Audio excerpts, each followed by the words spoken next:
Eurostar chiefs are sounding the alarms as the pandemic pushes the company into crisis, after French politicians called on the UK to help before a catastrophe ensues. Prime Minister Boris Johnson has warned the UK could endure another coronavirus spike if cases are imported from Europe, which is in the midst of another wave of infections. This comes as he also admitted it is too early to say whether foreign holidays will be allowed. This represents yet more unwanted news for Eurostar, which has faced a severe economic downturn, plunging the future of the company into doubt. Eurostar, which runs services between London, St. Pancras and Paris, Brussels and Amsterdam, carried 11 million passengers in 2019. But sources close to the cross-channel operator warned Eurostar had already faced a 95% fall in demand, and warned travel restrictions would hamper the operator even more despite funding discussions taking place. Eurostar's annual revenues collapsed from £1 billion, €1.1 billion,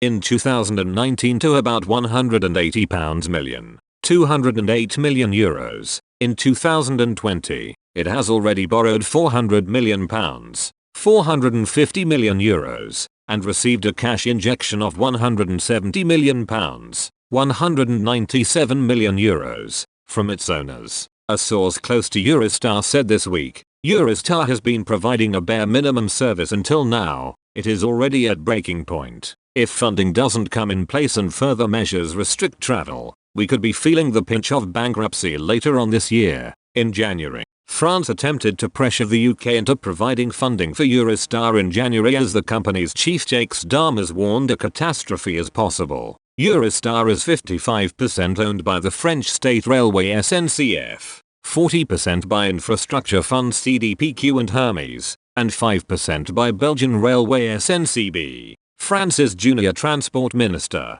Jean-Baptiste Djebbari, told the country's parliament that he was talking to the government in Britain about helping to save Eurostar. Mr. Djebbari said the French state would be at Eurostar's side in order to maintain this strategic link between our two countries. He added, "We are working with the English on mechanisms for aid based on our involvement in Eurostar so we can financially sustain its business model." Last week, Eurostar and its stakeholders applied yet more pressure on governments in London and Paris as it looked for a bailout. Jean-Pierre Farandou, chief executive of French state rail company SNCF, told the Financial Times, "We are getting closer to the moment when Eurostar will have real cash flow problems. By next month, we have to conclude these discussions. We hope that it will be weeks, for a rescue deal, because the financial situation is going to be very difficult at the end of May, start of June." The government has so far been reluctant to step in, saying it is the French government's company to save. Grant Shapps, transport secretary, said in February it's primarily a French-led, but we'll be as helpful as possible. It's not our company to rescue. It's majority owned by the French state. We're very, very keen for the Eurostar to survive, and we'll wait to see the plan. From SNCF.